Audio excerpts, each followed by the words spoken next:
लोकसभा चुनाव में अखिलेश हर रणनीति पर कर रहे काम, मन मुताबिक मिले परिणाम बना रहे प्लान।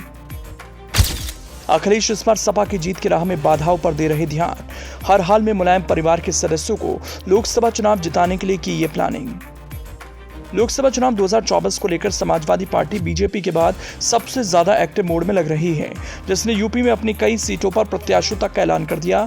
साथ ही उसने ही सबसे पहले इंडिया गठबंधन के तहत कांग्रेस के साथ सीट शेयरिंग भी कर ली। अखिलेश यादव इस बार उत्तर प्रदेश की 80 में से कुछ खास सीटों पर ज्यादा फोकस कर रहे हैं, जिसमें आजमगढ़ से लेकर बदायूं, फिरोजाबाद, कन्नौज और मैनपुरी हैं। इन सीटों पर सपा और पार्टी की प्रमुख फैमिली यानी यादव परिवार का ही कब्जा रहा है। लेकिन पिछले लोकसभा चुनाव के दौरान 2019 में सपा को इनमें से कई सीटों पर तगड़ा झटका लगा था। पिछले लोकसभा चुनाव में अखिलेश यादव आजमगढ़ से जीते थे और इस्तीफा दिया तो 2022 के उपचुनाव में ये सीट उनके भाई धर्मेंद्र यादव हार गए थे। इसके अलावा मुलायम सिंह यादव ने मैनपुरी से 2019 में जीत दर्ज की थी। डिंपल यादव हार गई थी और मुलायम के निधन के बाद वो मैनपुरी से उपचुनाव जीतकर संसद तक पहुंची।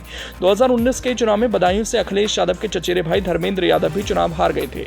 ऐसे में अखिलेश यादव नहीं चाहते कि 2019 की तरह ही सपा के मुख्य परिवार का कोई सदस्य 2024 में भी चुनाव हारे और परिवार की किरकिरी ना हो। हाल में बीएसपी के एक पूर्व विधायक गुड्डू जमाली सपा में शामिल हुए, जो एक बड़े मुस्लिम नेता के तौर पर जाने जाते हैं। अखिलेश को उम्मीद है कि जमाली का सपा में आना पार्टी के लिए मुस्लिम वोट बैंक के लिहाज से सकारात्मक होगा। अखिलेश ने जमाली के स्वागत के दौरान कहा भी कि जमाली का आना पिछड़ा, दलित, अल्पसंख्यक तीनों ही मोर्चों को मजबूत करने वाला है। अखिलेश ने आजमगढ़ सीट 2019 में जीती थी, लेकिन 2022 में उन्होंने इस्तीफा दे दिया था। इतना ही नहीं, सीट पर हुए उपचुनाव में उनके भाई धर्मेंद्र यादव 8000 से करीब वोट से हार गए थे। उस दौरान गुड्डू जमाली बसपा के प्रत्याशी थे और उन्होंने 2,66,000 वोट हासिल किए थे। ऐसे में अखिलेश की सोच है कि जमाली का सपा में आना सपा के लिए फायदा बनेगा। हाल में अखिलेश यादव फिरोजाबाद के किसानी पॉपुलर मुस्लिम नेता और पूर्व सपा विधायक अजीम भाई से मिलने उनके घर चले गए थे।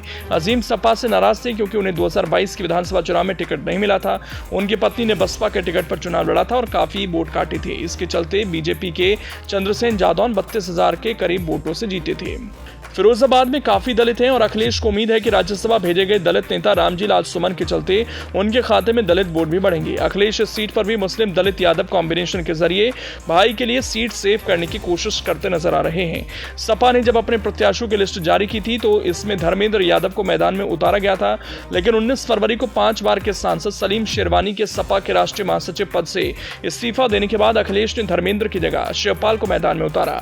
धर्मेंद्र को अब कन्नौज और आजमगढ़ सीट का सपा प्रभारी नियुक्त किया गया है, जिससे संकेत मिलते हैं कि वो दोनों में से किसी एक सीट से लोकसभा चुनाव लड़ सकते हैं।